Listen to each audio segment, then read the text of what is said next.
Kings of Leon, California Waiting on XFM 104.9. Do you know what, Steve? We get emails and, we got our posters up around this show and people enjoy it.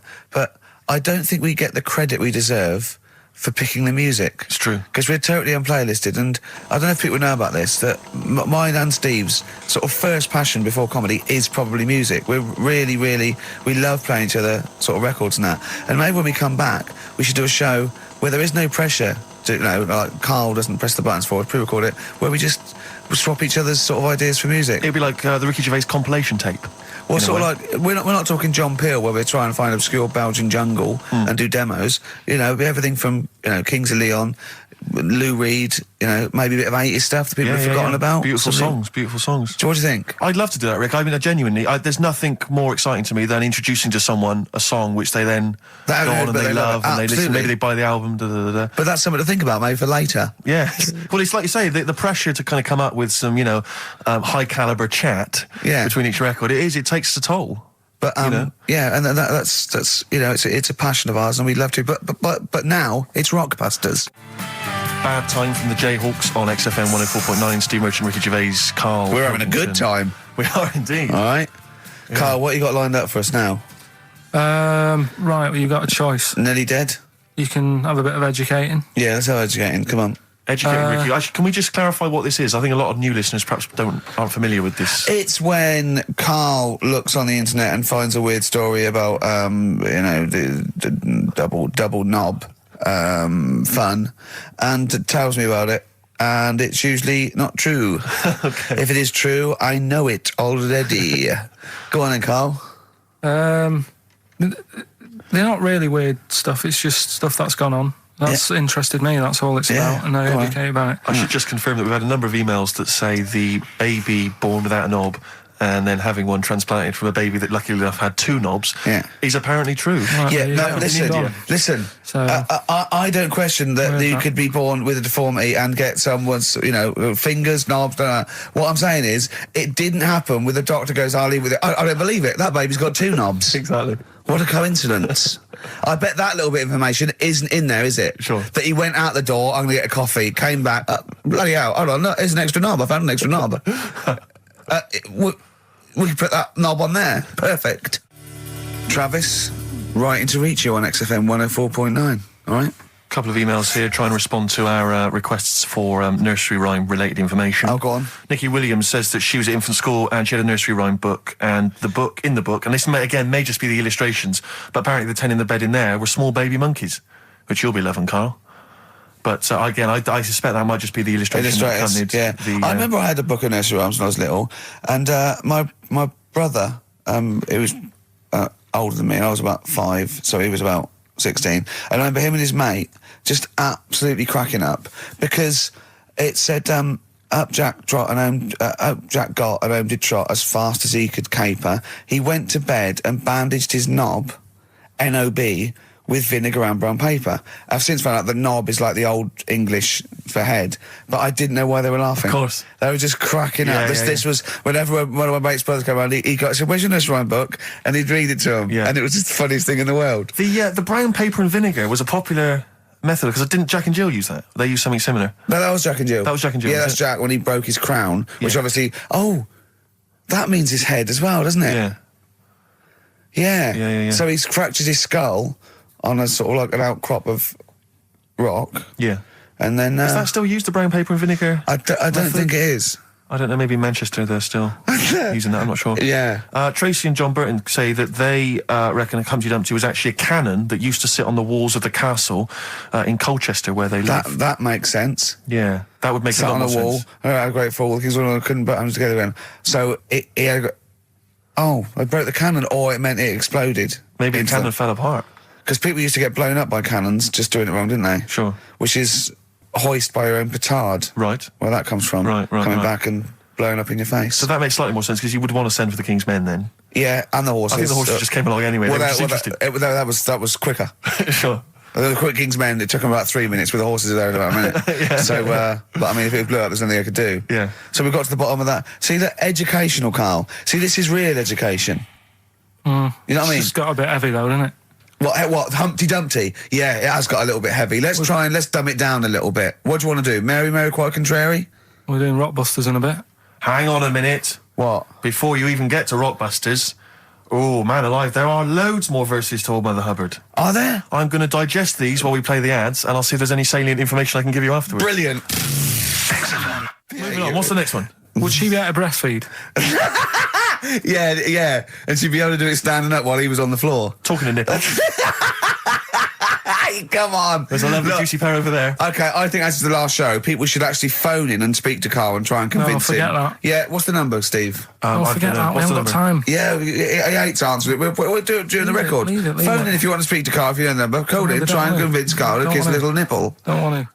Rick, I should just point out that I feel... Don't answer back! Come on, I think Karl has offered nothing there. I think those educating Rickies were appalling. And the only thing that would redeem the show is if he kissed the nipple. Kiss the nipple. Phone in if you want to speak to Karl. If you know the number, call in and try and persuade Karl while this record is on. We'll answer the phone. Phones are still going mad. Answer one. Just put with someone else. Kings of Leon, California waiting. He was rude. He's so rude to people. They phone up and they say, "Oh, kiss his nipple." And he goes, "Yeah, all right." And he hangs up on them. Answer the phone. To say to put them on air. Answer the phone and be nice to whoever it is. Be nice to them at least. Putting people on the air. Hello. Carl. Yeah. Speak to Karl. Why don't you speak about that human monkey that was on the other day? Old news, man. How long have you been listening? Listen, can we forget the monkeys? What do you think of his nipples? All right, then just kiss his nipple then for... I'm not going to kiss his nipple.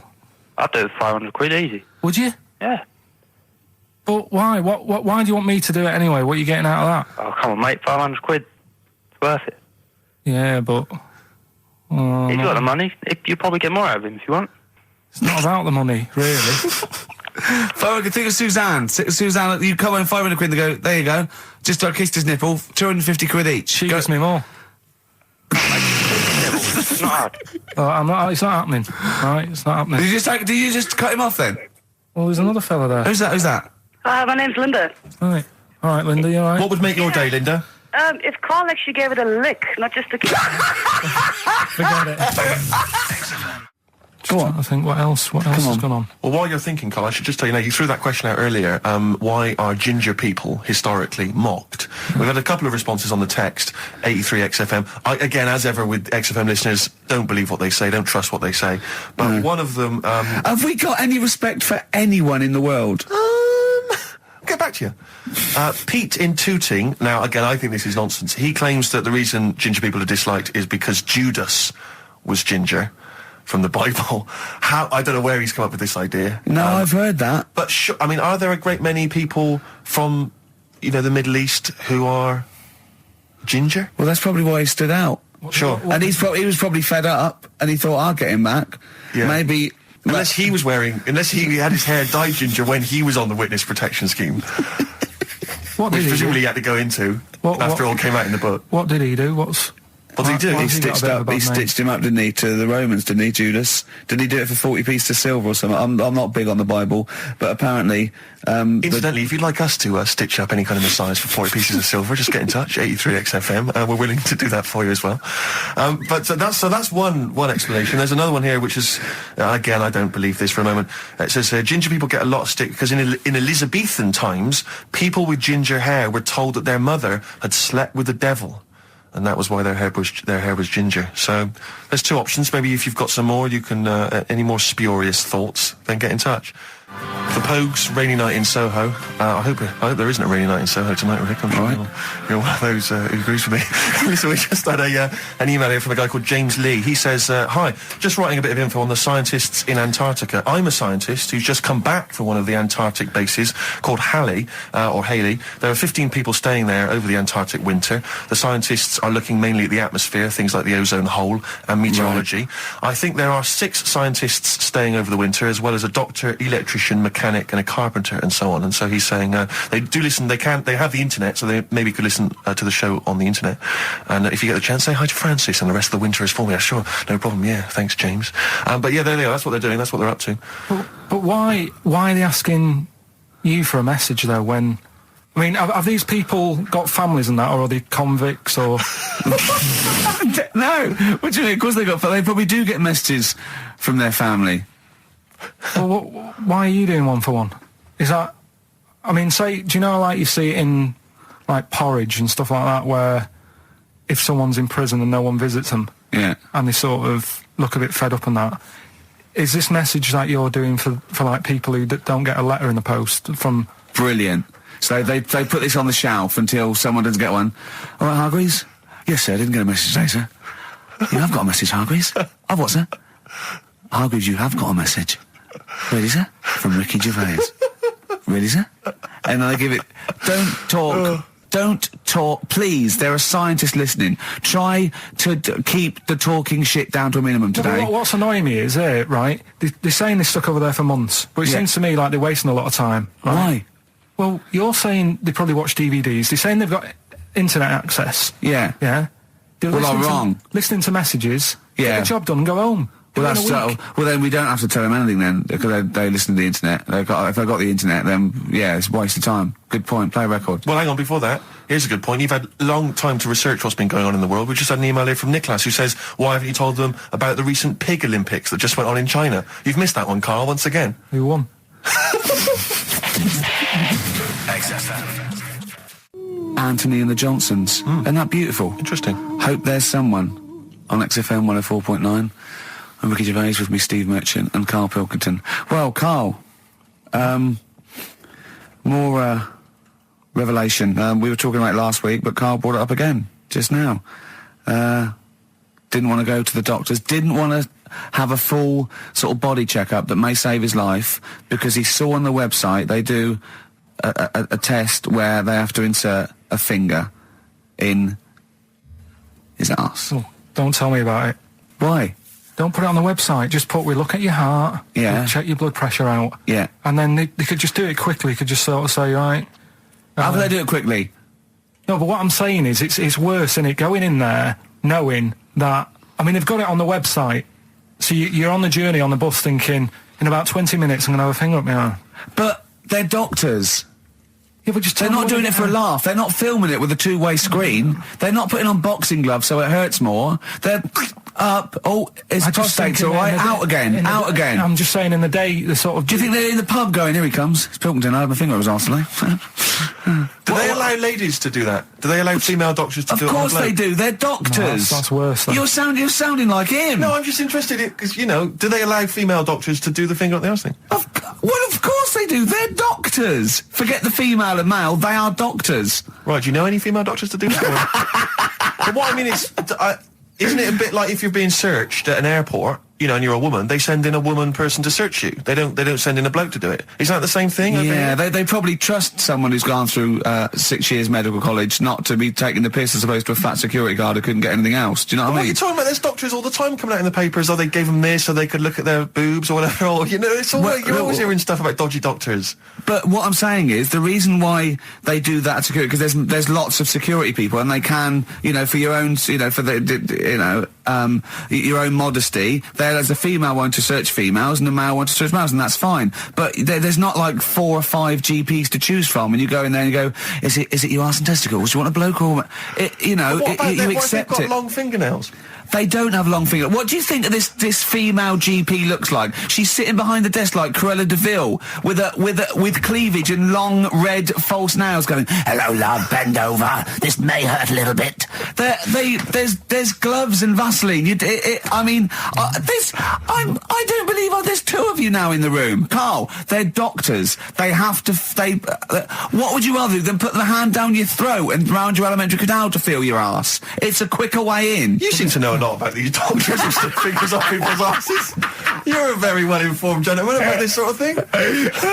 Well, say if they did find something, yeah, would you then have to get like a second opinion, so someone else's finger? Well, no. They test it to see if there's anything suspicious. That it's usually a swollen prostate, which can be anything. So they catch it early, and that's it. They feel up there. But if you want a second opinion, then the same doctor will just stick a thumb up and have a feel around then. Yeah. So it always works in the same way. Yeah. Well, if there's a doctor who can, I don't know, put me at ease. I mean, surely there's another way around it. I don't believe that. I mean, what is this? 60 million people or something in the world, isn't they? 60 billion or something? Well, 6 billion, something? Yes, you got it. Right. You hit it. Well done. That's good work. Right, so yeah, there's 6 billion, did I say? Yeah, what's 6 billion then? Loads, isn't it? Yeah, but So if you want a doctor to phone up to assure you that the finger at the bum thing's not painful and that it's necessary and Just that that it's it's not just someone necessary, trying to get really. kicked. Just that it's not an easy way round. All right, what's You the know what I phone mean? number here? It's changed, haven't they? oh, You're the producer! Hang on, here it is. 0871 222 1049, and I think you select option 1. It tells you anyway what to do. please, if you're a GP or if, you know, even if you've completed medical, I mean, we want a qualified doctor, really. Anything else is not good enough for Karl Pilkington. We'd love to. You can ask him all the other questions because you know, Karl, as I said last week, he doesn't feel his own testicles because he doesn't like the feel. Yeah. So, you know, I'd like a doctor to explain to him how necessary that is. And this is truthful as well. I've got very slight pain around the genital area at the moment, and I think it might be some kind of groin strain, but I'm a little bit anxious, not entirely sure Yeah, what it is. you've been with me twice when I've gone along to get them checked. Yeah. And I go, oh, what's that? Yeah. It's terrible. I mean, but, you know, it's usually... You're I think you're in a pretty low risk, aren't you? I'd hope so. You're coming out of the 20s. I think testicular sort of... I shouldn't be doing this. I'm not qualified. All they said was to me sort of like it's 20s and 50s. Mine- So we're into... Mine sort of felt like they dropped a bit the other week when I was on holiday. I don't know if that's like when you're relaxing or I was wearing shorts a lot. How far? If it's 2 foot, it's too far. I was having problems walking. What do you mean? No, Why? it was just a bit, I had shorts on all day, I'm happy and walking about on the beach, what have you. And then at the night, when I put some long trousers on, I was sort of walking like a rickets. They probably like stretch a little bit. Sometimes, I told you when I was about 18, I was scared. I went to the doctor. I felt a pain, right? And because I was doing biology, I thought I'd show off this doctor. I said, I've got a pain. I think it feels like it starts in the epididymis and goes up through the urethra either. And he went, Finger up the arse. he said, your jeans are too tight. They're squashing your balls. So we want a doctor like that. So what's the phone number again? It's 0871 222 1049. A qualified What do you doctor. mean your balls drop though? We've got to come back to this. I don't know, they just felt like, it's not too bad at the moment. I was alright on the way in, but it was just... I feel twinges all the time, but you never know whether it's just because they're no, in... but they felt like they weren't my own. Do you know what I mean? They sort of felt a bit like these are... There wasn't a bloke standing really close to you, was there? And You didn't get them mixed up, did you, on the way back? On the flight back? felt Someone a bit else has got more- Well, take a leaf out of nudist books. They just walk around. They've got nothing on it. it. About nudists. Why? Well, let's play this ad break and that. And Have you had another encounter? if we've got time, I'll tell you about it. Have you really? Oh. XFM. Right, we've got who's that on the line? It's Rob. Rob, and are you a doctor? I'm a final year medical student. I'll be a doctor in 2 months, touch wood. That's close enough, isn't it? Yeah. Excellent. So, where do you study? Do you want to give more details, or do you want to remain anonymous as you're calling in to I talk? study at Barts Hospital. All right, great. So, why do GPs sometimes put their finger up a man's anus? To see what's there.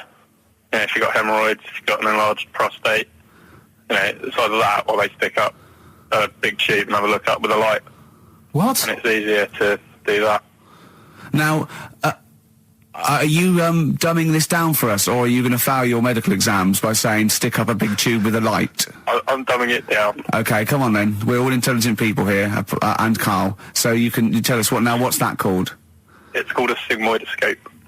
Right. Nice. That was a clever test, wasn't it, Rick? I 12 think he's a real inch long, doctor. Yeah. 12-inch long tube that they can put up there. So, Karl, would you prefer that or a finger? Well, so do they sort of do the finger first, and then? I mean, at what point do they say, "Hang on, we need a light here"? I mean, It's normally if there's something wrong. but so if I go then, say if I go to this well-known clinic, right, and Yeah. they go, yeah, the art's good and that, yeah, finger, there you go, and then they go, hang on, I'm going to go and get me light and tube. I could start worrying then because they've sort of found something.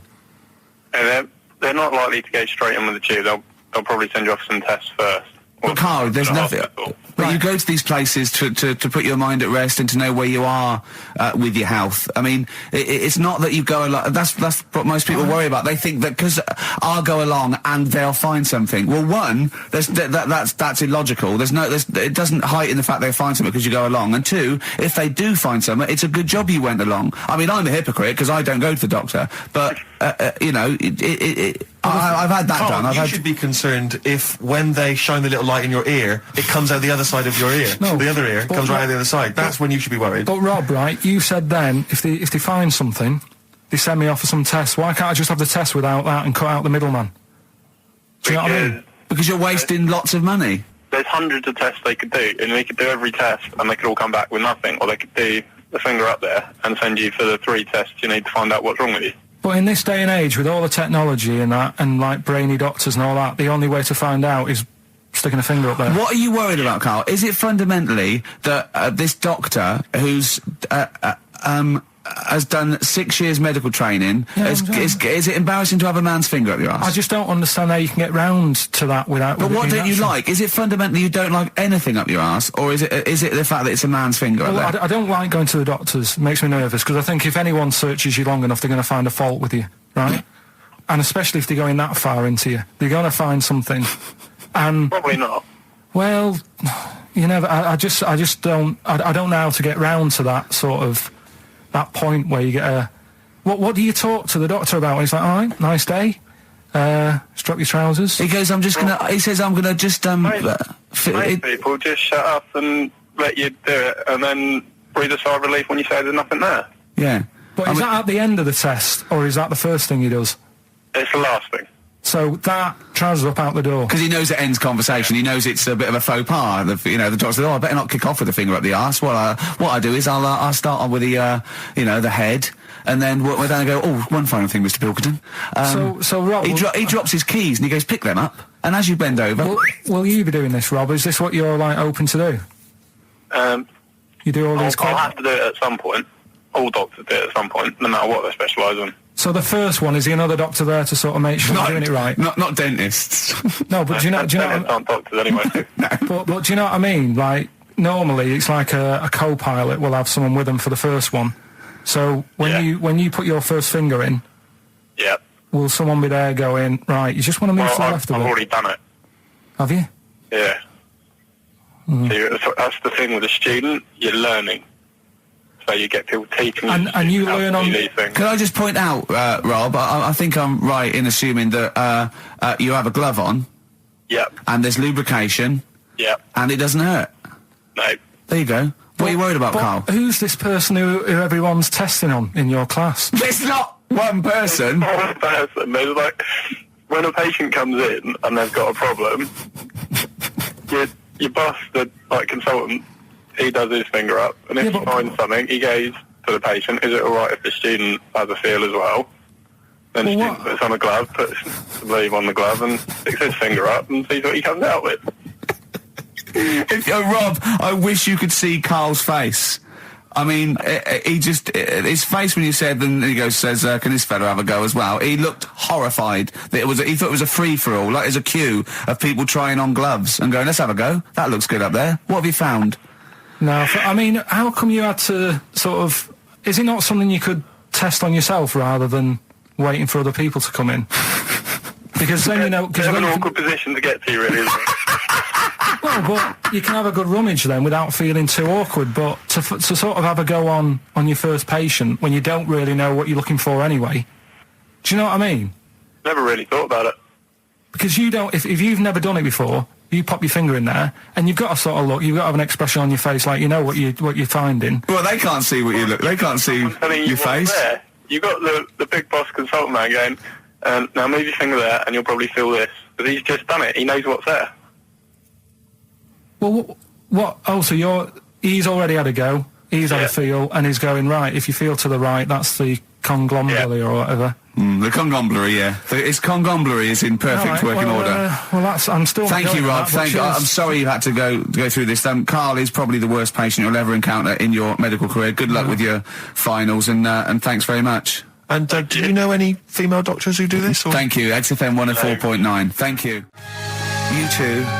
City of Blinding Lights. I'm going to see them next week at Twickenham. Yeah, well, enjoy that. Looking forward to it. Yeah. Thanks Yeah. again for letting me know about your... Old Nobbo Yes, and Edge and Yeah. all that.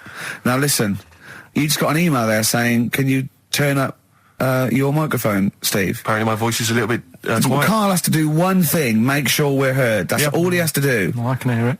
Sounds fine to me. Well, not to the listeners, and that's who we're trying to please. Well, Yeah. It's one person said he can't hear Yes, but we've only got one listener. So if he's Yeah. not happy, we're buggered. You're allowed to say buggered. Not twice, certainly. Once could have been a mistake. Yeah. Twice, pointing it out is definitely, complaint material. Neil Young from the album Zuma, and that's Pardon My Heart on Beautiful. XFM 104.9. Ricky Gervais, Steve Merchant, Karl Pilkington. We just had a text here that says, and I don't know what truth there is in this, as ever, but John says there is apparently a nude bike ride today in Hyde Park. Now, I can't believe that's the case, because I don't think it's allowed, is it? You can't ride around with your I don't veg, know. can you? I don't know. Why would you want to? Well, good point. On a bike? On a bike, I love the fact that that's what disgusts him.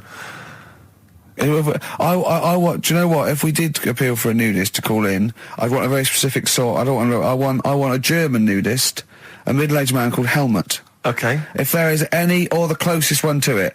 So I want a middle-aged man from Germany. If your name is Helmut, you're in. But I'll accept Hans. Carl would be good, Okay. wouldn't it? All right. Yeah. I think I'm wondering if the age might. Maybe we could we broaden it out Okay, a just little bit? a German nudist bloke. Right. Could he at least be fat? Could I find a fat German fella? If your name's Helmut, we're going to give you a big prize. Yeah. But, any fat German fella who likes to get his sausage out. Sure. Okay? It's sauerkraut. Yeah. What's the phone number? 0871 222 1049. It'd be good just to get an email or a text with a contact on it, and then I can just call them up in the week. Sure. And 83936 is the text number. I don't know what our audience demographic pans out like, Rick, but I'm suspecting that's probably a fairly small fraction of our listenership. I know, but, the fat there must be German someone out there. If you nudists. know a fat German who likes to get his tackle out, phones are going. Phones away, going. straight away. Just answer it, Carl. Just answer it. Just potluck. it could be anything. Well, just No, see could what be- it To be is. fair, it could be a nutter. It could be a nutter. But just say hello. Just tell your turn. It's If not it's straight away. important, he'll stay there, won't he? He'll stay there. Well, answer it. Let's Answer leave it. Leave it. Answer it. Oh, you see this? It's gone. It's gone. There you go. He bottled it, so just as well. Well, you took too long to answer it. Lloyd Cole, Impossible Girl, on XFM 104.9. Wow. Rick, I'm just reading an email we've had, and it is indeed true. Scores of naked cyclists will be wheeling around London today in a mass protest against oil dependency. The World Naked Bike Ride will see the arresting sight of up to 200 daring riders bearing all in their cycle past some of the capital's most famous landmarks. Have they got to wear an helmet? Are they against wearing a helmet? Well, I think they're trying to make a statement, I would imagine. I don't know. Well, they don't have to wear a helmet. It's not law to wear a helmet on a bike, is it? Oh, It's for it's your own saying- safety. It's sensible. You're right, yeah. Well, it's also sensible to just pop some pants on. Just pop some pants on. Are you Not a going problem. to be popping down there and cheering them on? I'm not going anywhere near it. What are they going against? What's the problem that's going on? Oil dependency. I think, generally we're consuming too much oil, aren't we, in the world, and it's going to run out one day, and we've not got any alternatives. Talking of campaigns and things and that, did you see Sir Bob on Jonathan Ross last night? Sir Bob Geldof. Sir Bob Geldof. Yep. You going to walk to Edinburgh or sail to France, Carl? What do you think of all this? The G8? I think it's good that, he's doing some stuff for the world and what have you, but probably won't bother No? having a walk. What do you make of all this campaigning? He's dedicated his life to this now, hasn't he? Yeah. I mean, it's interesting. I was watching him last night, and I respect the man. I mean, he used to work here, didn't he? Did some shows and that. It's good. It's all right that he can do it, but I assume that's not why you respect him. I assume you respect him because he's trying to save a nation, as opposed to he used to work in XFM for a while.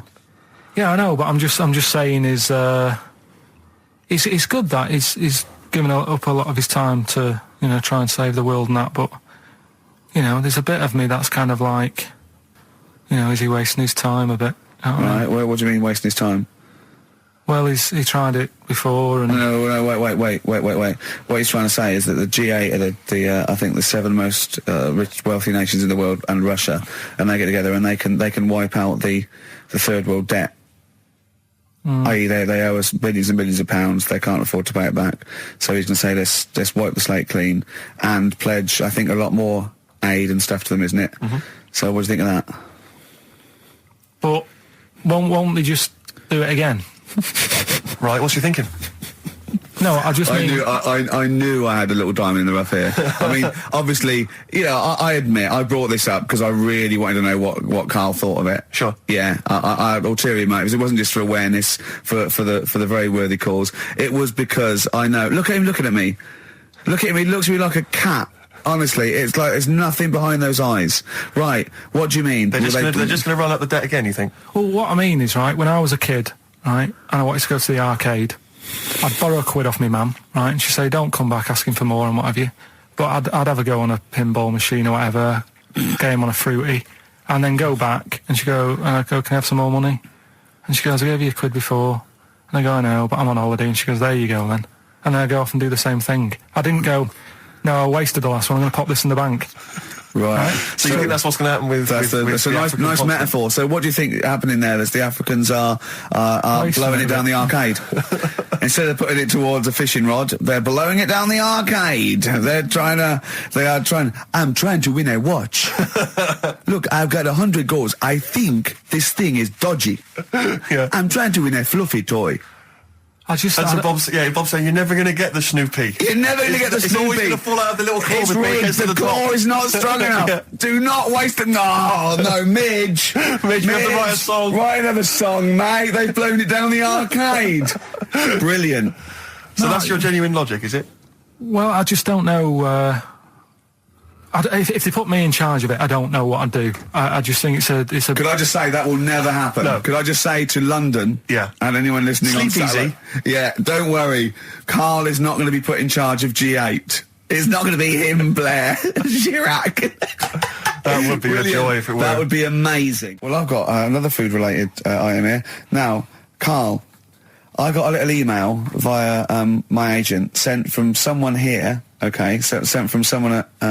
XFM, okay, and I won't say it was. She just said, I thought this might be good for Ricky to use on Saturday, and obviously what happened is Suzanne has sent you an email in the week. It was Wednesday, and you've returned it, but I think you've returned it to the wrong email address. You returned it to someone here who, of course, immediately forwarded it to my agent for ridicule on the show. Don't panic; it's nothing that bad, okay. It's an email from Suzanne talking about your tea that night. Was Suzanne out on Wednesday night? Was the an England game or something? Yeah. So you were alone. You were home alone, were you, Wednesday night? Yeah. Did you enjoy your meal? Was it a quiche? Go on. Right. From Suzanne to Karl. Take the quiche and put it on the baking tray. Cook for 30 minutes on 190. Take lettuce and put on plate. Take 3 tomatoes, wash and chop into quarters. Place on lettuce. Take an avocado, chop in half. Remove the stone. Peel skin and slice. Place on salad. Put salt and pepper on and a dribble of olive and balsamic vinegar dressing. Right? In brackets, small bottle behind the cafetiere. Right, in case he's reaching for bleach. Yeah. That's it. Should have put everything else away. Right, then sprinkle a smidge of parmesan on top. Remove quiche from oven, cut into quarters and put on plate. Eat. Oh, wow. Does she have to do that every single time she's out? No, it's just that I'm not that good at cooking, right? And to be honest, that was a lot of hard work. I didn't bother warming it up. And I did without the avocado. Why? Too much messing about. He didn't even do that with instructions. It was too much. But yeah, I'm not that good at cooking. And Did you That's not cooking though, is it, Karl? That's heating up a slicing. quiche. That's cooking it is making the quiche. Yeah, but I'm just Can't be bothered. Could you have figured that out if she hadn't left that note for you? Why does she have to tell you what the olive oil and balsamic vinegar was? Because I've put sort of cooking oil on my food once, and I said, oh, it's a bit... It's ever since, years ago. I'm gonna die! Years ago... God, leaving Mr. Magoo at home! It was ever since I put sausages in the toaster that... What do you mean? I nearly set the flat on fire. Because, do you know, like, when you're grilling food in a pan and all that? Yeah. Sort of sausages spit and it goes everywhere, doesn't it? And it makes everywhere greasy. In the toaster! So I thought, well, just want to warm them up. Yeah. Bung them in the toaster. Yeah. What And happened? she sort of caught... They got stuck and they sort of caught on fire, I imagine. She came in just as I was sort of plunging it, and Matty came in from work. She said, what are you doing? I said, I'm in sausages. Well, the oven isn't on. I know, they're in here. What, you turn it off? Panicking and that. But I've never been into it. I've never been into cooking and that. At school and stuff, I didn't bother doing it. Oh, every time Suzanne comes home, she must think, please be the house still there. Yeah. Please not let me hear a fire engine as I come round this corner. Oh, God. She comes and goes, oh, God, thank God. I bet she's always happy to see you when she gets home and you haven't burned the place down or introduced some howler monkeys or something. Unbelievable. What I find extraordinary is there are people who are in sort of care in the community who don't need instructions on how to prepare food. Oh, they do. They can do it. Yeah, you show them once. Yeah, they and they've learned don't. it. Whatever you do, don't put sausages in the toaster, Johnny. Do you know what I mean? Yeah, and they've don't- learnt it. They don't put sausages in the toaster. Yeah. They put their fingers in, but yeah. Landed Ben Folds on XFM 104.9. We've had an email, Rick, from Simon Whittaker. He says, he's throwing the question to Karl. Have you seen the video for that Ben Folds song where there's apparently a monkey working the sound desk and shifting the piano? So, yeah, you want to check that out. Talking of monkeys working the sound desk, we've also had a lot of emails directed to you. Yeah, a lot of emails directed to you, Karl, asking if you saw this programme that was on in the week. I didn't see it. I think it's called The Strangest Village in Britain. Yeah. Did he watch it? He called me 6 times during it. Of course he Called did. me 6 times. Now, just explain briefly what this was, because I didn't see it. Well, it was a sort of an experiment. I think I can work out from the sort of 70s, and it was sort of run by, from what I can make out, mainly sort of German Christians. Right. And what it was people with various disabilities or mental illnesses, Down syndrome, autism, bewildered, and they were living normally in the community. And there was 300 people in the village. Half had some sort of problem, mental problem or disability, and the other half were sort of carers. And I mean, it was very, very strange. And where is this village? It's somewhere in this. It's up near Whitby, isn't it? Yorkshire, Right. Okay. But he called me. He called me at various points. We were watching that. It just started off. He went, geez, if that's the beginning, what have they got coming up? Then there was 2 fellas, and the phone rang, and it went, what is going on? And it was 2 blokes who had created their own language. Okay. And they go, what and you go, and it was an interesting program. I love documentaries like that. But what made it twice as good was that I knew that Karl was getting confused. Yeah. There was one bloke that went round interviewing people, and he'd just have a string of questions, and he'd go, have you ever had curly hair? What's your favourite animal? Have you ever seen a badger? All right. And Karl was getting stressed. It was stressing me out. Because he was trying to think of the answers quickly enough. He was sort of saying, do you like mosaics and that? And I was like, oh, do it. And the next question was coming in. It was like Mallet's mallet. Do you know that sort of that word association thing? I was stressing me out. But he said he wanted to go there. He actually said, could I go for a holiday there? And I went, well, I doubt that. I don't know. Maybe you could go on a visit.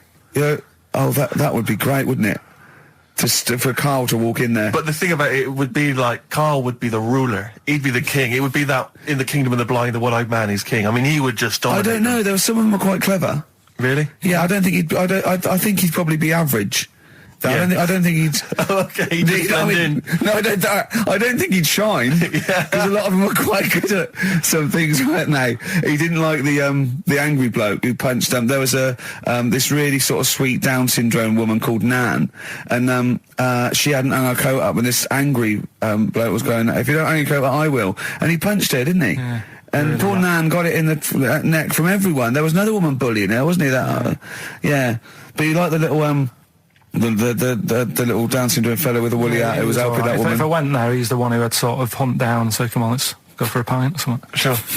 But, Incidentally, do you like mosaics? We didn't establish that. He's still thinking about it. David Bowie, Watch That Man on XFM 104.9. Now, coming up, Steve, and listeners, so, I'm talking to them mainly. I'm not really, I'm talking to you and Carl, really. Yeah. But, coming up, an old feature, Knob News. Oh, Knob News, the welcome return of Knob News. Yeah, and Monkey News is still there, isn't it? yeah. Just briefly, you don't think you really gave that competition justice, did you, not handing out the email? No, let's just quickly whiz through the questions again. Yeah. John's texted in, by the way. He says, I never get any of the Rockbusters clues. Is this a good or a bad thing? Definitely a good thing. Definitely a good Definitely thing. a good thing. Yeah. Yeah. Did you have to have that thing done where they say, what side do you wear your member? What side you dress. They don't say what side you wear your member. That would hardly be a euphemism, would it? So they say what side you dress, sir. It means what side your little John Thomas leans, doesn't it, on rest, usually to the left, isn't it? Your little But do left you know, testicles. if I said to you now, what side do you wear it on? Do you know? It would be left. It would be the left. That's what I mean. If standing there, right, with nothing restricting it or holding it in or holding it up, right, it sort of leans. Your one ball is sort of like slightly back and lower, isn't it? And your little John Thomas rests there, so it's left. And the reason they ask it is so they don't put the tape measure up on the left and squash your willy or touch your willy. So it's nothing to do with like, well, you'll need a bit more room of sort of more material on that side, or... Well, no, I don't think they compensate. It's just when they put when they stick that up into your groin, they don't want to come in contact with your little... The thing is, I Mercy. don't know what side I wear stuff on. I just sort of pull my pants up and wherever it wants to go that day. But maybe it's not big enough to sort of make any, real decision. But, like now, I'm sat here, right, with my jeans on. I don't know where I am. Well, that's clear from hearing you talk. No, but what I mean is, if a fella said to me, what side are you, what side's your member on? I'd go- Member? What is this the use of the word member suddenly? I'd go... Well, it's usually not appropriate. And also, I imagine in the old days they had big baggy pants that used to sort of like hang down. And now, like with those stretchy boxers and briefs, it's sort of held up in a nice neat little parcel, isn't it? So it's probably not appropriate. It doesn't come in contact with your little snake. So, did you ever, have you ever heard that? Are you telling me a tailor has asked you that and you went, what do you mean, mate?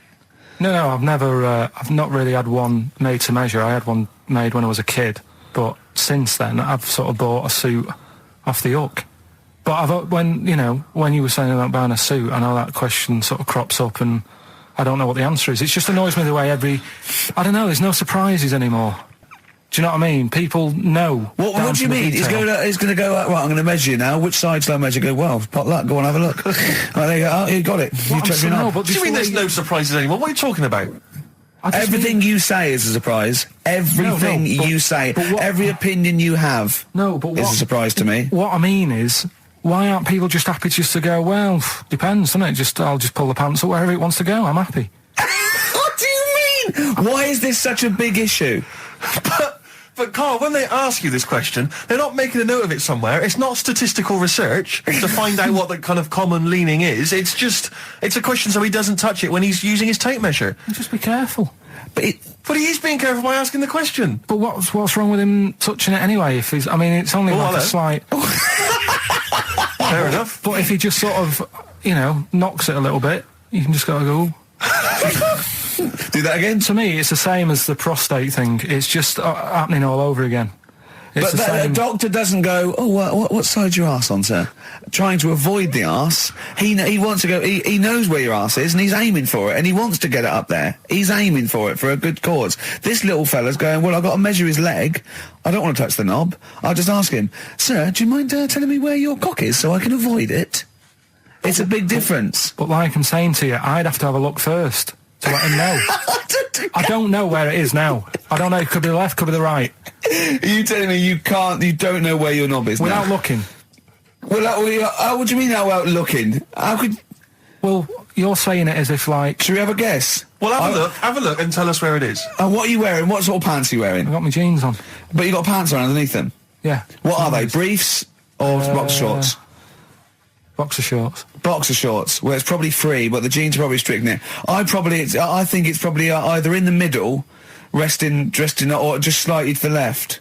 Have a look. We'll tell the listeners after the break where's Karl's knob. It's a good competition. Oh, brilliant! We've got to send this to the Sony Awards people. XFM. Run, Snow Patrol on XFM. Well, big question. Where was Karl's knob? That's what people have been hanging on for. Yeah. Where was it? Well, I can't believe people have been texting in. Hey, what, guessing where it is? People saying, is it in the middle? Is it in the left? It cost them 10p. It cost them 10p to find out. Just wait, I'm going to get out the answer. You don't win anything, right? Like, strike it lucky. Right? Bottom or middle? Right. It was to the left. Oh! Yeah. I went with the right. That's annoying. See, I thought it would be to the left. If not, maybe if it was all scrunched up, sitting on your lap right, it might just pop up to the middle. Just pop out, like, you know. Well, next week we'll be finding out where yours is. Where's Ricky's bollocks? Landed, Mr. Ben Folds. We've landed on XFM 104.9. Ricky Gervais, Steve Merchant, and little Karl Pilkington, and his magical little manky, round, baldy head. He was described as a wacky mank in one of the papers this week. Really? Brilliant. Well, remember we were talking about it last week about he came round to my house and I popped out my Mr. Johnson, Sure. to take a little look at. And his two that made daughters. the papers. That made the papers. Wow. What paper? It wasn't front page of the Times. It must have been like the Daily Star or something. Just squeeze Live 8 Yeah, on the second page. Yeah, so Wacky Mank. Wacky Mank. That's Wacky great. Mank. Wacky Mank. We had an email from someone that reckons they remember you from body popping round Salford Way. Yeah, Eccles Precinct, apparently. You know that, don't you? I wasn't doing it round there, though. What do you mean? I was round Stretford. Stretford-Arndale. And what were you doing? What sort of body popping was it? Just a bit of everything. Caterpillar. Bit of moonwalking. Do you have a little piece of line you used to carry around? Well, mates had that. Right, you didn't Borrowed bother. theirs. Borrowed theirs. Were you any good? But you weren't breakdancing, well, you weren't spinning on your head and stuff, you were more body popping. Well, I hope he wasn't spinning on his head, because you know that can sort of give you little brain damage and things. It can give you brain damage. Also, it can wear your head down, and also makes your head perfectly round. Yeah. Because the gravity is pulling on. But if you keep on doing it, obviously it's going to wear your hair out, yeah. So you become sort of like a stupid, bald, and roundy-headed. Yeah. So You've got to be very I very much doubt that you did do any of that. Did you, Karl? Didn't do any of that. Embrace and Gravity on XFM 104.9.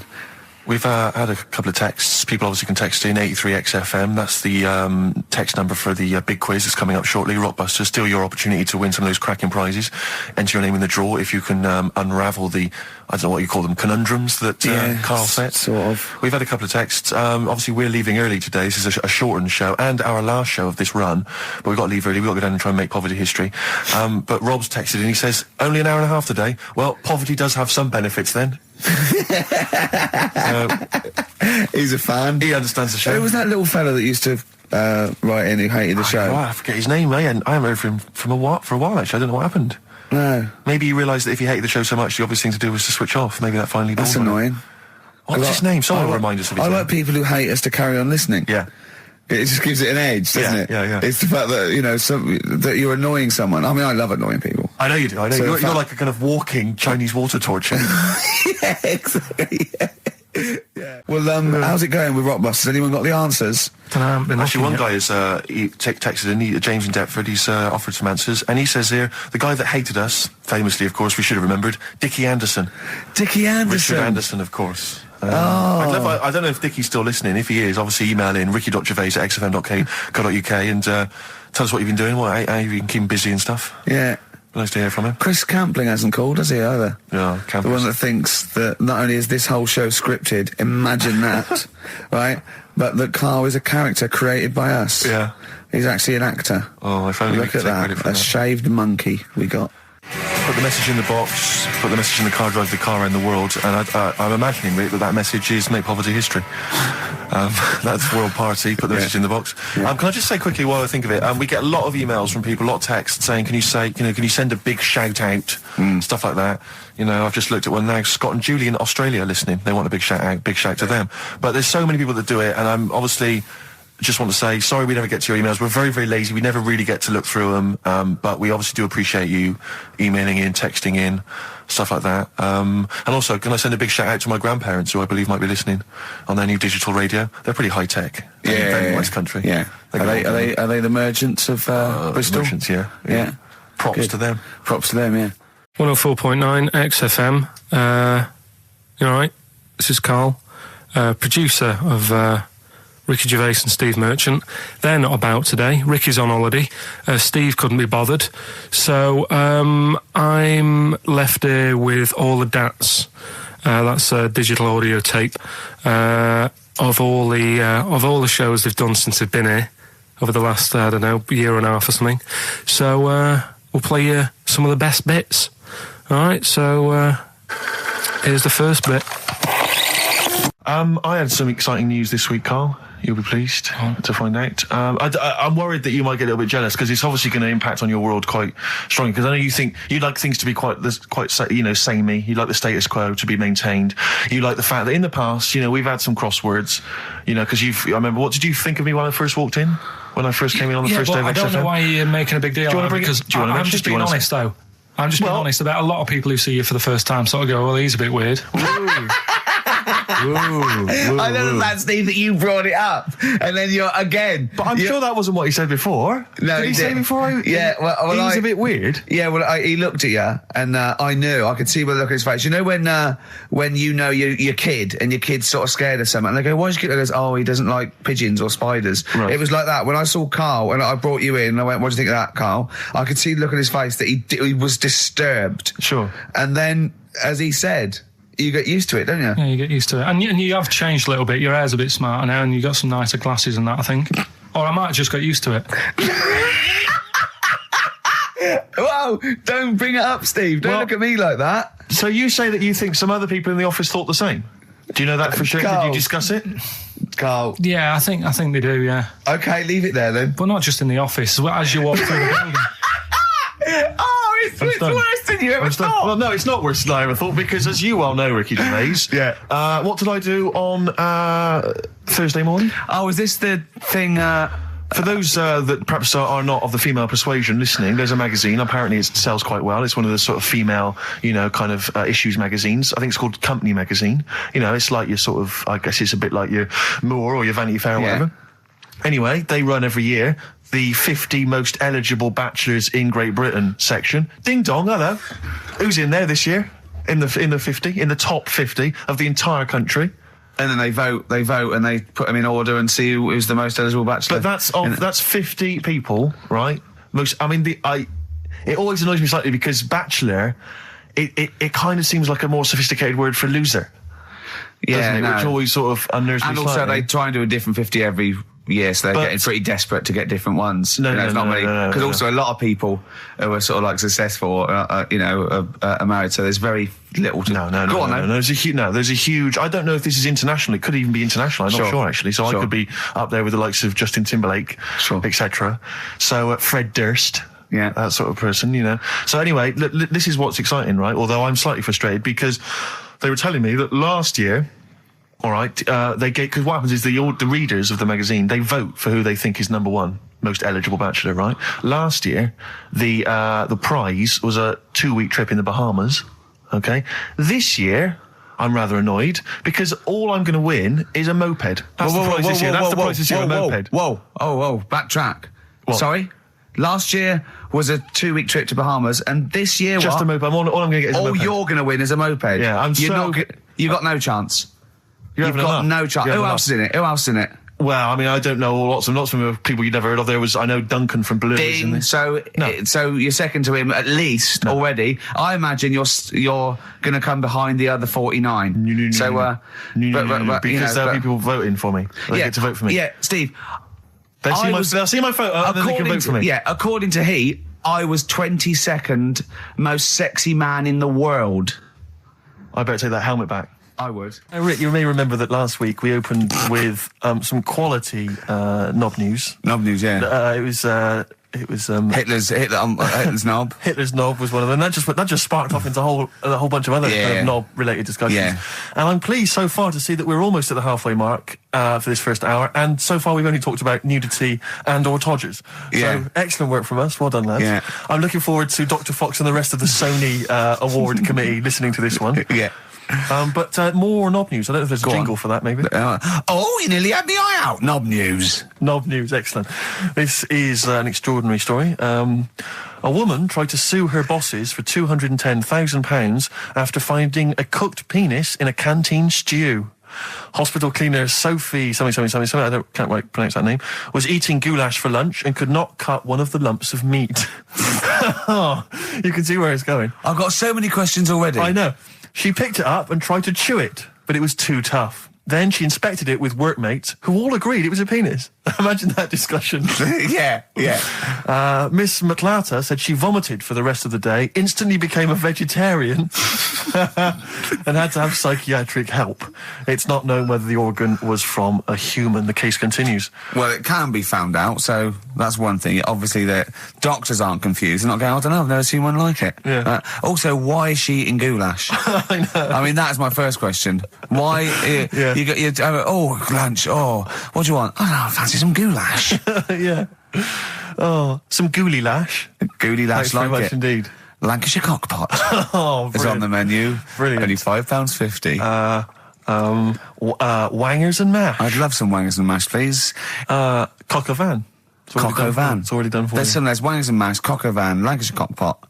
That's just off the top of our brains. Yeah. So if So you've got if any you of your wanna- own, keep them to yourself. We're not interested. What do you make of that knob news? And it's in a hospital. Oh, yes, it was. No, hospital cleaner. You're right. Hospital Oh, cleaner. God. I know how your mind's thinking already. There's been a mix-up. What kind of mix-up? I love that. What, some bloke's gone in, some lesbian's gone in, want a sex change. She's got a carrot for a cock. Bit of stew and steak. Stewing steak. Oh, that would be great. So on then, do a film review, quickly. Right. Well, today on film review, we're doing classic films, and today we're looking at Elephant Man, John Merrick, one of his better pieces of work. It's a sad film. I've never really been able to watch it all the way through. Sorry, John Merrick's better piece of work was him being the Elephant Man, played by John Hurt. Yeah. Go on then. Sad film. When I was younger. Tell us a bit about it. What is it about? Who's It's John about a Merrick? fella. It's about a fella who's got a funny head. Right, tell us this. And, he lives in, I think he lives in London, in like about the 1930s or something like that. And he's being picked on all the time and stuff. And first time you watch it, you'll probably cry a bit. And then the second time you watch it, you're just sort of thinking, God, that would be bad. Sort of having a head like that being picked on all the time. Then the third time you watch it, you might think, how does he get his jumper on? Then, I don't know, I'm probably bored of it the fourth time. but it's well worth watching, so Elephant Man. Brilliant. Yeah, see it. Brilliant. I think if you want to get on TV, Carl, you'd be better as the subject of maybe like an omnibus documentary. Living with Carl. XFM 104.9, Ricky Gervais, Steve Merchant, Karl Pilkington. Tell us about this monkey, Carl. You're going to love this one, Steve, right? So last week we were talking about how, like, a lad left his family because there was problems at home and that. He went and lived in the wood. He got airy. Right? No. Leave it there, Rick. We haven't got time to go into Right, it. so... That's what happened. And that's what happened. He lived with the monkeys. He went airy. That's what happened. Looked into some other stuff about, like, airy kids and all that. Yeah. Came across this story about a bloke, right, who worked in a zoo. Oh, dear. Right? So... Trouble's brewing. Loving his job and that, but it's quite a lonely sort of job because you don't see many people. You're just dealing with animals all the time, right? So anyway, he gets a bit pally with a monkey because it's the closest thing to a human. Well, that ape is. Right. Yeah, but you can't really go that close to apes. They're dangerous. What do you mean? What type was it? Do you Just mean it was let a him tell the Was it story. a chimpanzee? I reckon it was a chimp, yeah. Yeah, it was you a don't chimp. even know, so It was that's a an chimp. ape. It was a Okay. chimp. Yeah, but he doesn't matter, does So it? he It's the gets story. pally with him. Right, so he gets pally with What, him. did they go on and holiday together? Well, no, I mean, he starts On the off. pool He together. starts off just checking each other out and probably sharing lunch and that together. Yeah. Right. Anyway, this goes on for a while. He's you know, they're getting on well on that. And then after a while, right, the monkey starts sort of imitating him a bit more and sort of walking upright. Oh, God. Yeah. Right? So he thinks, oh, that's a bit weird. Anyway, they get on really better and what have you. So he thinks he could live at home with me, this, because we're getting on the storm, right? So he takes him home, and before you know... Is this the beginning of Beneath the Planet of the Apes? I think it is. I think you've seen this on video. I'm worried, because he's already imitating him and they're moving in together. I'm thinking it's maybe a bit like Single White Female. Single White Zookeeper. Oh, brilliant. Right, so anyway... So he's moving in, and it's getting used to sort of the normal human life. He's having a cup of tea in the morning. Yeah, PG tips. He finishes the day off with a... Oh, dear. Finishes the day off with what? He doesn't have to move a piano at one point, does he? He finishes the day off with a little brandy? Yeah. He pours himself one. Is he wearing a smoking jacket? Yeah, I'll tell you what, Carl, you're a maniac, mate. No, this is why it attracted me. It's amazing, right? So he's having his brandy and that, loving his life. Next thing you know, he sort of... I don't know if he loses it or he gets shaved, but the top half of his body is hairless. Right, apart from his head. Right, so he's got a nice. So it's the opposite of the kid. Well, no, yeah, this is what I'm saying. That would happen. Right. Well, hang on, but so you don't know if he's shaved or if it's How did it say? Then the hairless. What? I'll bring it in for you, the story, and then you can see if I've gone wrong. Keep going. So anyway, so this is going on, and he's having a great life. Then the zookeeper starts getting a bit annoyed because he's having a better life than the zookeeper. The zookeeper's in the zoo. This is such So the zookeeper's still got to do a day's work. The monkey's at home, he's partying, well, he's got his other point when he says there's no point you coming in to the zoo because the whole reason of you being there was because you're being kept there. Right. And he didn't want to bring the memories back, so he said, you stay at home. So you're talking such... Just let him finish. God, I don't know if I can sit here and listen to this drivel. I'm fascinated. It's nearly over anyway, right? It sounds extraordinary, Carl. So he's walking upright, he's having a tea in the morning, finishing the day off with brandy. Gets a bit out of hand, only tries it on with the zookeeper's wife.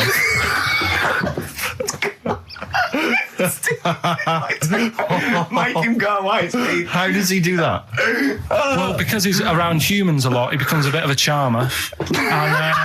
And, but what is it that he could do to seduce her? Pick fleas out of her? he didn't say. He was built. Yeah, he was well done. So what about that? What do you mean, what about it, Carl? It's obviously not true. I don't understand how... I love the fact he becomes a charmer. He's got better taste in brandy. Exactly. And what was it that he was doing that seduced her?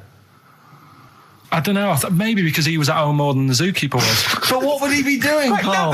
He's not going to be talking with her. They're not going to be playing like, Trivia Pursuit. Maybe she liked the silent type. He didn't go into that. He just said that's when the trouble started. Carl, play a record. Right. Is that what Suzanne did when she brought you up? That was Radiohead and They're There. We're Not Here, all right? Pre-recorded. Coming up is one of Carl's little things. Enjoy it. Something else we're giving away. The Shining. It's more throwing away, isn't it? Once again, is it on video? Once again, it's on VHS. Just because you buy it out of your own money, Carl, stop being so mean. And I want to watch it tonight because it's one of those films that... So you're going to watch this video and then you're going to send it to someone as a prize? Yeah, it's one of them films that... Sorry, what, you just said yes to that without blinking? Oh, yeah. You don't think, like, Les Dennis doesn't have a quick go in the car on Family Fortune before he gives it away? It costs Jim Bowen $5.99. has a go at those His and Her towel racks. It costs $5.99, Carl. Okay, this is Carl in the classic The Shining. And what's the question? Well, we might ask that afterwards. Okay, then.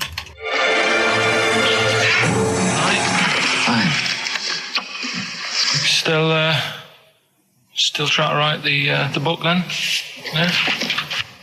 Yes. Good. Funny, someone told me the other day, weird thing about a typewriter, the top row of letters, the longest word you can write is typewriter. I'll just show you. That's weird, isn't it? It's just the typewriter being... You're not in the mood, are you? You're in one of those grouchy moods again, like you get into when you're writing. I'm not. being grouchy. I just want to finish my work. Yeah, I was just she's being a bit funny, a bit offhand and that. Let me explain something to you. Go on.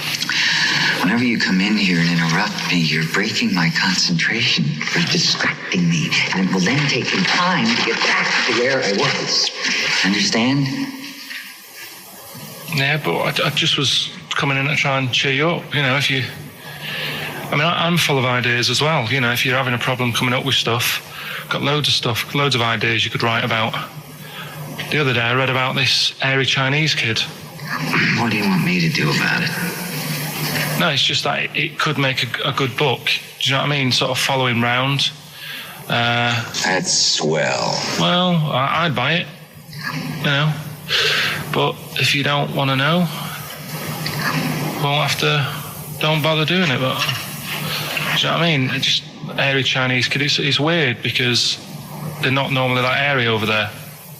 Yeah, this kid caked in it. But if you don't care... I wouldn't touch one hair on his goddamn little head. You don't have to touch any hair on his head. Like I say, he's covered. Leave the head alone if you want. Touch his hands. He's totally covered in it. But I love the little son of a bitch. Well, don't go that far. You haven't met him. But I can sort it out. I'd do anything for him. I don't think you'd expect that much. Just take him to the barbers 3 or 4 times a week. You know, he's a good little kid. In fact, I'll do it. I think I'll write a book on him. Yeah? Do you think you can handle that? Yeah. You're not too busy, are you? Well, yeah, I'm pretty busy. I've got to sort out some monkey facts for the show this Saturday, but I reckon I can still... Why don't you start right now and get out of here? All right. I will. If you're going to be like that. Couldn't borrow a pen, could I? See you later. There you Haunting. go. Haunting stuff there. Karl Pilkington in The Shining. You know, in the film, Jack Nicholson goes crazy because the suggestion is he's maybe possessed by demons that maybe are in the hotel. But, you know, if I was stranded in a desolate hotel, removed from all human contact with Karl, I'd go mental with an axe without being possessed by demons. That's more chilling to me, trying to get some work done and you keep wandering in. I'm trying to get Karl to spend a couple of days in the caravan with me, just for the head of it. And he won't. I've offered him money, won't I? I think it'd be a great laugh, won't it, Karl? Oh, yeah, great. That would be terrifying. No, I want to film it. I just want to film it. Like a little video diary. There's Karl there, he's just waking up. Well, if I was stranded in that would be like being... I may as well be with Freddy Krueger and Jason Voorhees. That's more scary. The thing is, Ricky doesn't mess you about as much as he messes me about. No, you see, you've given him an inch. You've given him an inch and he's taken a yard. 12:30 you got in today. In 30 minutes between 12:30 and 1. The old bin lid on the head. He wanted to do that again. Yep. Squeezing my head, think he had a go at. And a karate chop on the back of the neck. Yeah. All in 30 minutes. Yeah. Who else can say that?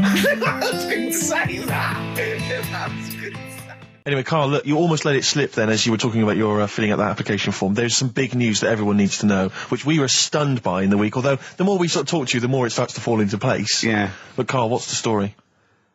That I haven't got my exam results from my GCSEs. He never turned up to get his exam results. I was working. And so, how many did you take in the end? Because you weren't even sure about that, were you? You think you took maths and English, don't you? Yeah.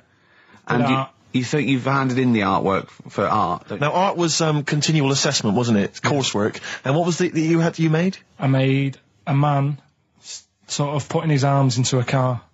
You've made a model of a man putting his arms into a car. What was this? So that one's passed. Was that this is a homage to break-ins in Manchester? Was this? What was this? Oh, look, he does what he sees. Yeah.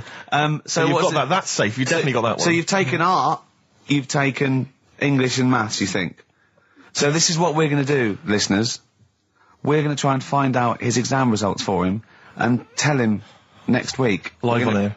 We're going to call his school, we're going to try and track him down, and we are going to have a little envelope, and we are going to give Karl, at the age of 29, his O-level results. GCSEs, yeah. Now, Karl, so you took maths, yeah. You think, you took English, do you remember turning up to do those? Do you remember sitting in the room filling in the forms? Yeah.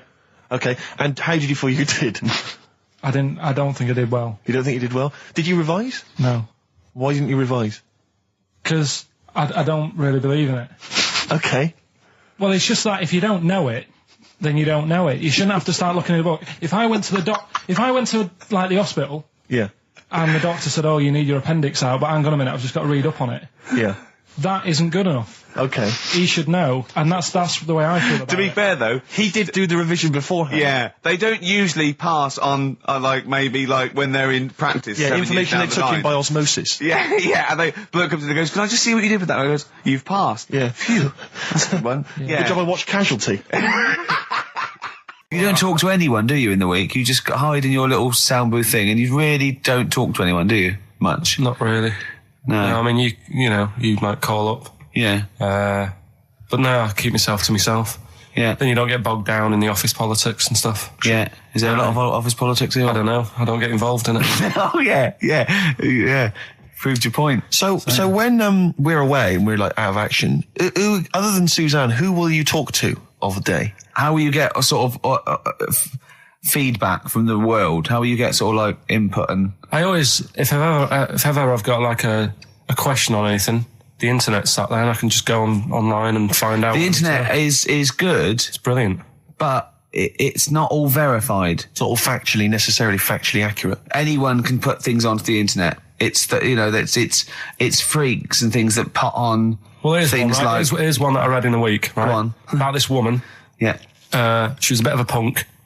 And to get her hair done like she wanted it. Super glue. Right, no. She got lard. Apparently it's a popular thing, you might know. Put lard on your head. Yeah. And you put it in the oven. Now, apparently the heat that you get from the oven is different from the sort of heat you get from an hairdryer. Right? And she had to do that to get the style that she wanted. But anyway, she comes into money or whatever, treats herself to a microwave.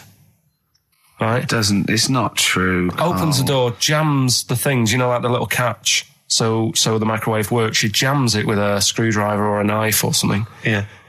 Puts the microwave on, sticks her head in, boils her brain. Don't be ridiculous. Right? Well, why is that ridiculous? Boils her brain. She boiled her brain. She boiled her brain. And this is what's good about the internet. I went straight from that, and there was a subject about brains. And do you know that Russell Crowe, when he dies, is giving his brain to charity or something, some sort of some people who can do stuff with it. She gave hers to Pot Noodle. Vesta. Yeah. Oh, That's the boiling sort of a stuff. skull. Yeah. It's not true. No. It's not true, Carl. Just urban myths. Someone made it up. Yeah. For a laugh. They're just too convenient urban myths. Everyone's you can tell an urban myth's not true because it's always this happened to a mate of mine, and when you say what happened then, they go, don't know, that was it. Was it? Was that it? Was it? Someone boiled a brain and that was it. There was no more story. Well, Were there any dates, locations, times? I think it was in Belgium. That is a blinding record. And before that, Rick, what do you make of those adverts? They were great, weren't they? I like them, yeah. I'm going to buy all them products on the way home. And that's endorsed by Ricky Gervais. He's won awards. Yeah. Rick, do you remember this? This was a hilarious moment. No, you'll remember this when you hear it. It was when Karl said something that was basic. Well, I think for a lot of people it sounded like a lot of old bollocks. Man grows penis on his arm. I mean, why people are constantly losing their penises around the world? I have no idea. But why? I didn't realise it was a bit. What do you mean why on the epidemic. arm? It's just a graft, isn't it? Yeah, but put it on like your buttock or your side. You can't wear a short sleeve shirt. Why did they've done that before? I don't understand it. Why not just graph it onto the side of your leg or something where it's high up, close to where it should be? I don't know. To get it used to the environment. Like when you were like released a duck into the wild. I've never understood that. If there's a doctor, again, we had a doctor last time, there's someone who can let us know why they put it on the arm. So they can keep an eye on it, presumably. He's not going to work with this knob on his arm. He's probably in a hospital bed and under examination. Right. So what do you think? They pop the knob on the arm, say, come back in 3 weeks. What do you do, by the way? I'm a mechanic. Keep the long sleeve shirt, because the blokes go, why have you got a knob on your arm, mate? What are you talking about? He doesn't go back to normal as a teacher. Sir, what is it? What is it, Simpkins?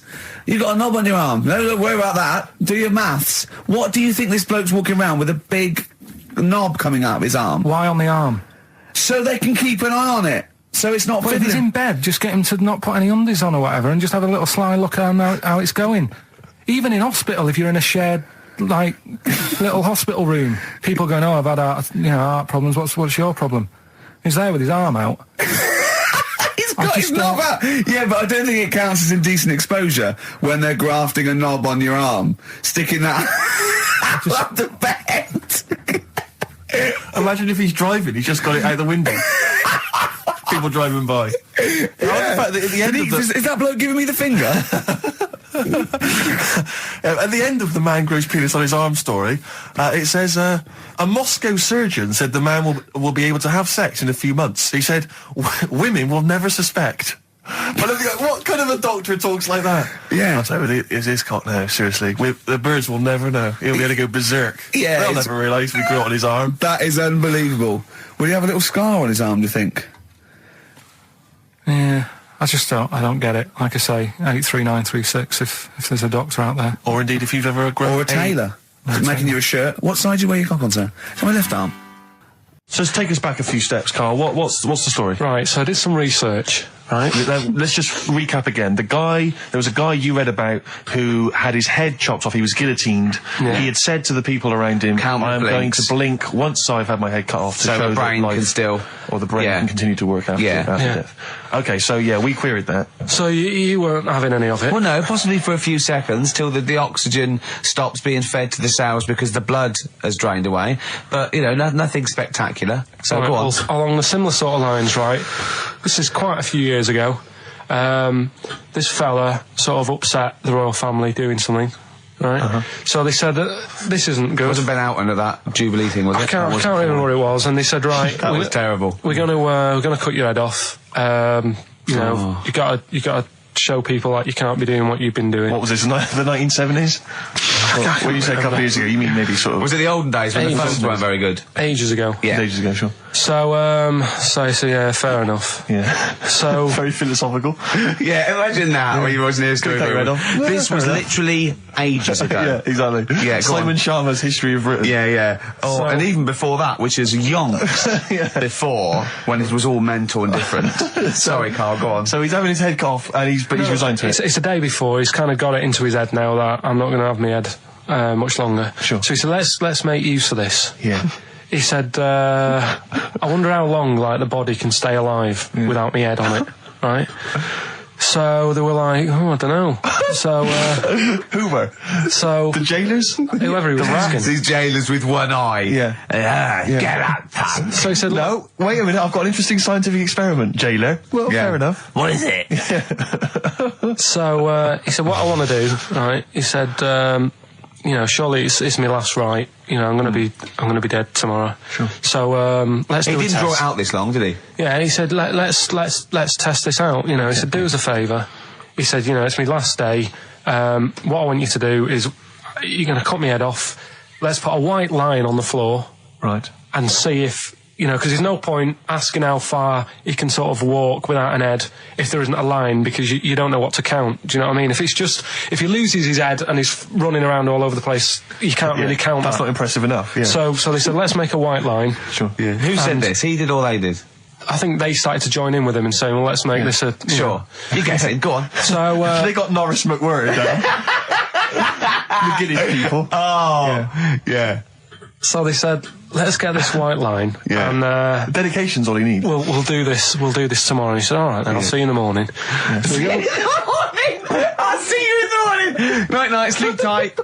Bye. I love the fact that Carl knows exactly what was said. Oh, that's beautiful. Yeah, he doesn't know the story or what order it is in or when But it he knows was. exactly what or was who said. said what, but he knows the intricacies. All right then, see you in the morning. Bye. Oh, kissy. Oh, I'm not like that. Oh, you joker. Don't let the bed bugs fly. Yeah. Anyway, So he gets up. do you want a paper tomorrow? No, I'm all right. Go on. He gets up and they say, right, today's the day and that. And he said, well, I've got used to the idea. So here's a white line for you. Got used to the idea.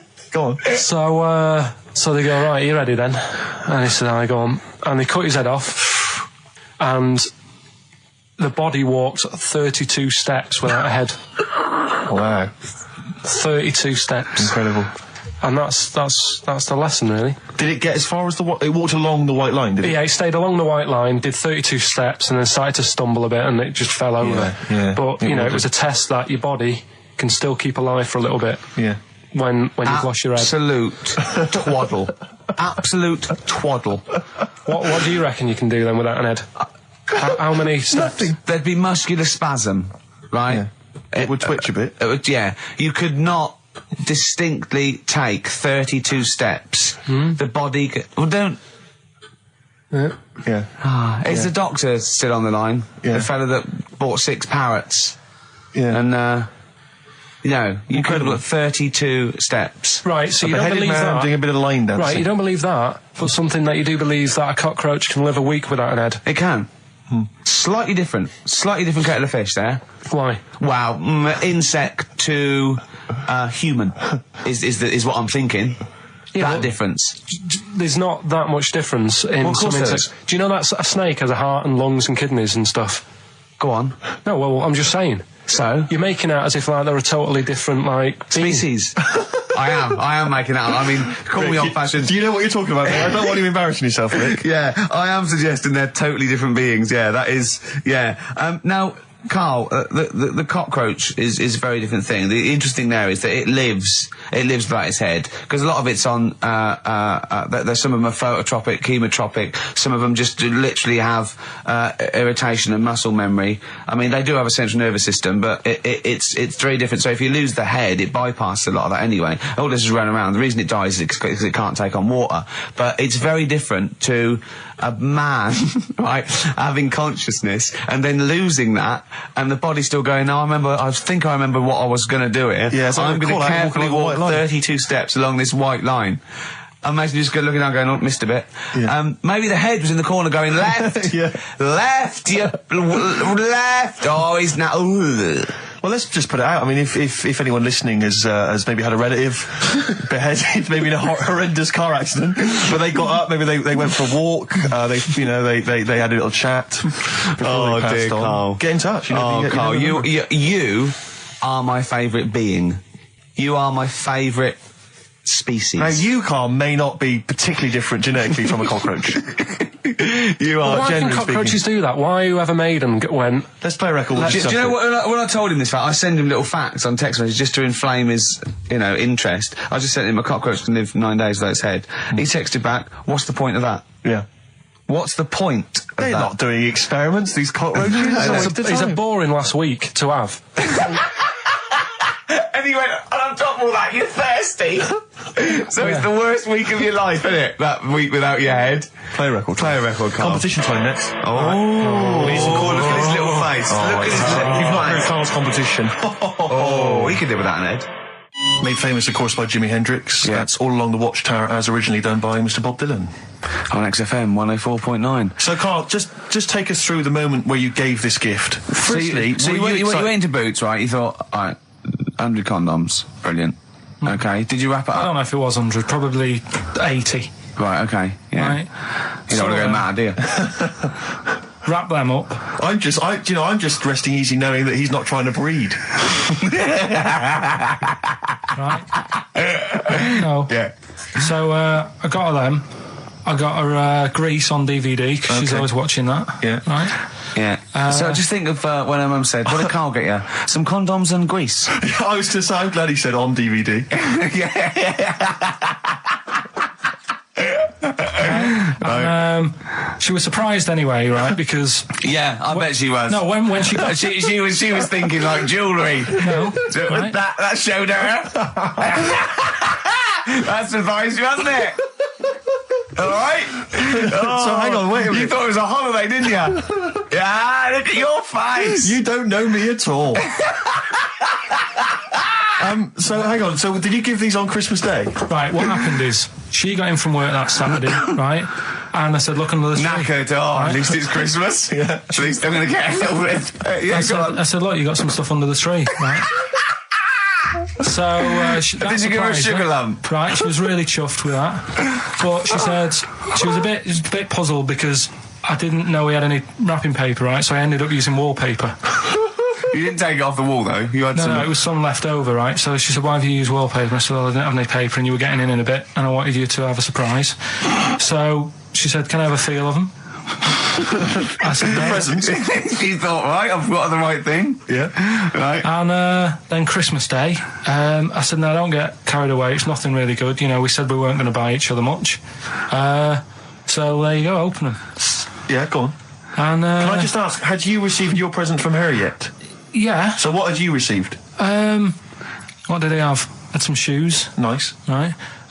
Getaway game for PlayStation. Nice. Which is all right. I'm just totting up Just the tie value up the value of of this. those, Go on, yeah. And So- just also think about how much fun and pleasure you get from them. Yeah. Although, of course, condoms, I can see the Well, do it. see the appeal. Well, okay, yeah. So yeah, I think but I can... also add to that bit 150 quid for a meal. If you're going to start Minus. totting up, 150 quid for a meal. I bought some shoes, 72 quid. Yeah, that was after the event, though. Doesn't matter. All right, so you've received these, dare I say it, thoughtful and nice gifts. You handed over the box of condoms. They were wrapped up. She Well, unwrapped them. yeah. Go on, take us through it. Walk us through it. Well, it's not something you play with on Christmas morning. Oh, God. Oh, right. But when she opened What them, did she say? What did she say? Well, I wrapped them twice as well, so she thought it was something really good. It was Extra like, protection. Right. And So she thought it was something really good. So the disappointment would be doubled. Yeah, go on, yeah. then she just opened it and went, oh yeah, so what's on the telly?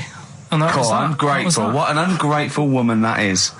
Well, she Fancy got not, stuff. fancy not wanting I told her. a box of economy condoms from Boots. I said to her about the thing about, you know, it's all about the surprise and that, innit? Yeah. You explained that to her? Yeah. What, after she'd unwrapped it? Yeah. Thoughtful. And she was all right about it. Yeah. She understood. Rick, you know I suggested to him that he buy his girlfriend a gift. I'm worried I've done more damage to the relationship by suggesting that than if he had just forgotten. Next time you've got to go shopping for her yourself, Steve. I think I might do. You've better go shopping for her yourself. I'm glad it's all over though. It's mental. Yeah. It annoys me. The whole thing annoys me, and she knows that as well. Yeah. She should know. What, she still insists on having Christmas once a year? Well, Wow. I'm you know. no, but well, anyway, what did you get? I can't think what you bring to the relationship, Carl. I don't know what it is she's getting from you in this relationship. It's like she's I doing think all we the know. work. Well, yeah. 80 times.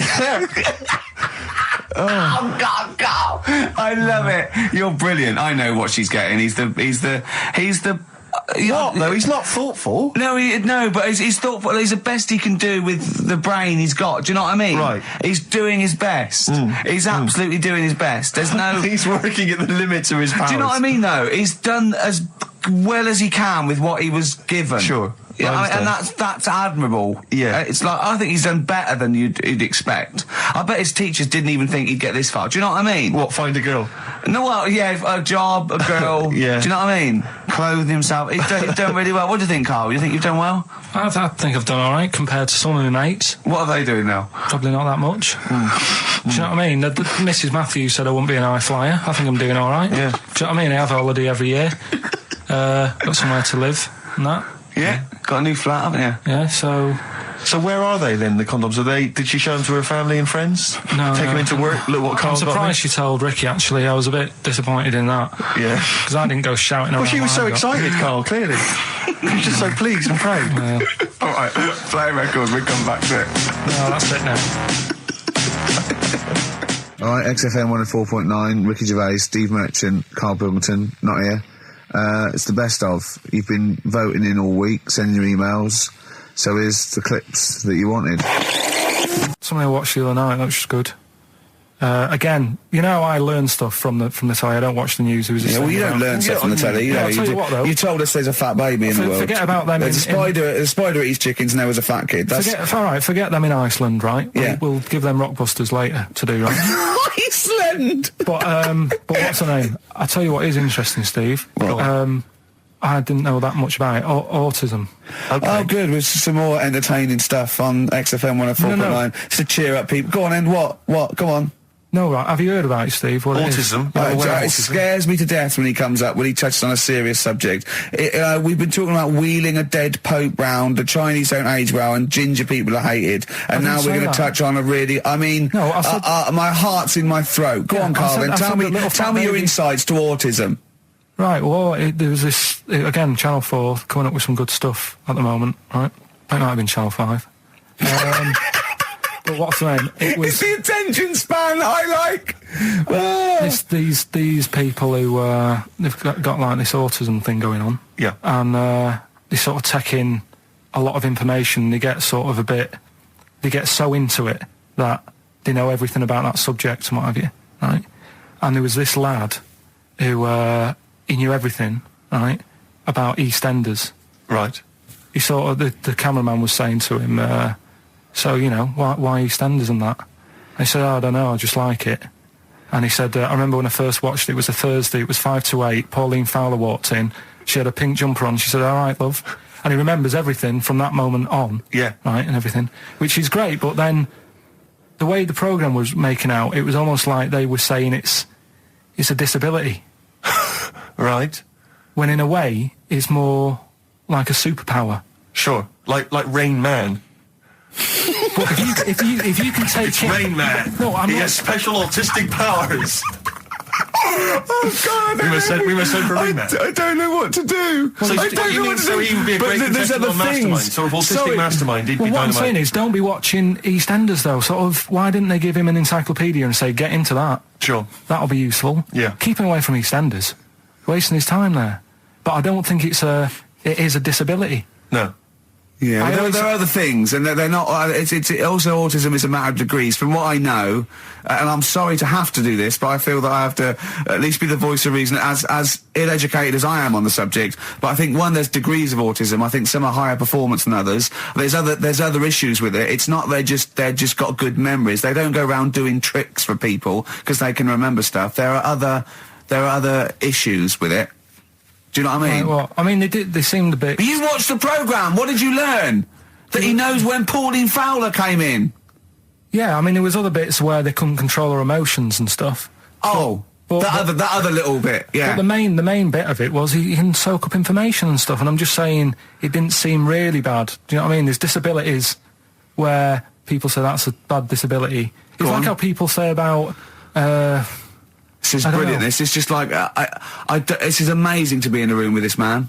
It's incredible. You just wind him up and listen to what comes out. And I'm going to sit back now. I'm not going to defend you or explain anything. Just go on and tell me about the other disabilities that are worse. What I mean is how people can sometimes easily get mixed up. How people are scared of like a cyclop. When at the end of the day, he's got a disability. A bloke with Who's scared of a cyclop? No, it's apart just from like that's- Jason and his Argonauts. Where's this cyclop that you're scared of? No, I'm just saying in history and in books and that. No, not in history. History happened. Yeah. But What are you thinking of? You're mixing history with Greek mythology and Roman mythology and every other type of mythology. What do you mean there wasn't really a giant cyclop that went round picking up ships and throwing them around? That's not history, Carl. Do you think Batman's history? No, but it was ages ago, wasn't it, when we were sort of No, I'm not saying it didn't happen ages ago. I'm saying it didn't happen. Well, it might have done. There's no... I mean, what's so ridiculous about a fellow with one eye? In the middle of his head, and he's big and scary and lives in a Why is he cave. scary? Because he's got... What if he had 8 eyes? I'd be scared of him. At the end of the day, he's got a disability... we'll talk about it in a bit. That's the sort of thing I think we need now, right? We've covered a lot of stuff. What, education? But teaching, yeah. Well, okay, what do you want to know? Don't know. Have you got something? Can you educate us on anything? I've been reading bits So and could we bobs. bring back just for one night only, educating Ricky? Oh, I'm excited. Yeah? Do you think it warrants that? I don't know enough about it. Do you know what I mean? About what? It sounds perfect. Play the jingle. Educating Ricky, he's getting smarter. A couple of things happened in the week that I read about. Okay. Keeping up on what's going on in that. Sure. Yeah. One was about that Galileo fella. Okay. Was it about 1636? Was it? I think it might have been not earlier. bad. Go on. Did some stuff with light and that. Yeah, he did lots of physical experiments, yeah. Is that it then, Carl, is it? He did some stuff with light and that. What did he do with light? What was that? Well, I think he invented the first... Telescope. Telescope. So I think it's a particular lens, though, and he did experiments where he dropped famously two different weighted balls from Pisa, and they hit the ground at the same time, showing that it doesn't matter, the weight doesn't matter, but air resistance does and stuff like that. I think he probably explained it a bit better than that. Yeah, but I'm talking to Karl. Sure. But did they need to know He's stuff? just thinking about pizza. Yeah. Did they need to know stuff like that back then? What do you mean, did they need to know stuff like that? It's just... There weren't people going around going, I've got to drop these 2 things off the Bleeding Tower of Pizza. I just don't know which one's going to land first. Yeah, I need to know. Why do you need to Bring know me that? Galileo. Yeah. It's for a bet. Yeah. No, but if I was knocking about then, I'd be like, stop messing with that. We need a telly. Or, do you know what I mean? I bet he thinks the Flintstones is real. I know. That'd be brilliant. That's what I'd do if I was a caveman. I'd make a telly out of rock. Yeah. And a pelican And a as car a that I cement just mixer. ran along the road with. Yeah, exactly. Yeah, we need a car. Yeah. Well, we haven't really got the internal combustion engine. Can you stick your feet through the bottom? Yeah, just get me a car, for Christ's sake. Anyway, so I learnt that. And then... What? You learned his name. Yeah. Other people I learned the name of this week. Oh, if a chimp could watch telly. Go on, Karl, go on. Right. Badly drawn boy, born again. Right, just get this educating Ricky out of the way. So, Turkey, yeah. So what is this again? This is educating Ricky, is the tip included. Right. Apparently a fellow was on holiday in Turkey. He's just having a normal holiday. Weather's good. You know, he's having a good time. Weight is all normal height. Yeah. He's having his meal. He hears a load of screaming going on in the kitchen. Hold on. Has his girlfriend wandered in there? And they do, With a step ladder. Yeah. the circumcised people in the kitchen, and apparently... What are you talking about? Whoa. Slow down. We were sidetracked there for a minute. What are you talking about? Well, I'm excited about 2 things at once here. One, they circumcised people in the kitchen. 2, I guessed it was someone losing the end of their knob. You did, yeah. I started thinking like Karl Pilkington. Extraordinary. That is amazing. Apparently it was going on. It wasn't just a one-off either. Well, when I say a one-off, I mean they did it more than once. Yeah. Right. And there was it was there for a week, and apparently the first night it was quiet, and then the rest of the week, every day it'd be like having his breakfast, or even his lunch, or even his tea. Yeah. Right? He'd be doing it all day. Oh. You'd be hearing Lunch and screams. breakfast, fair enough, Rick. Yeah, but Circumcision at tea time. Don't do that. And apparently it's a tradition over there. You can't even make a complaint about it. It's like, well, you should have found out before you come over See, it. I can't believe this is true. Sorry, I'm a little I bit can't lost. believe this He is was in true. a restaurant, I- in a hotel, and there were people having circumcisions in the kitchen. Yeah. Is that right? I'm even worried that we're bordering on the racist here, suggesting that is position that Turkish people cut the end of their cocks off in the kitchen Yeah. at meal times. I think you're wrong, Karl. This just sounds ludicrous, Karl. No, I don't think it happens everywhere. Right. I think this Just in this Oh, particular this at this restaurant. hotel. certain places, Certain hotels. certain hotels. What, is it like 2-star? Yeah. That, Why did he go to the Foreskin Inn? It was his own fault, wasn't it? so that Sorry, that's it, is it? Have they closed? Sorry, no, wait. That's the story. You educated me, right? Once a fella saw some Turkish people cutting the tip of their knob off in the kitchen. Thanks very much. Thanks very much, Karl. Got any more? Well, there's things you can learn from it. Either don't go to Turkey, No! don't have calamari when you're over there.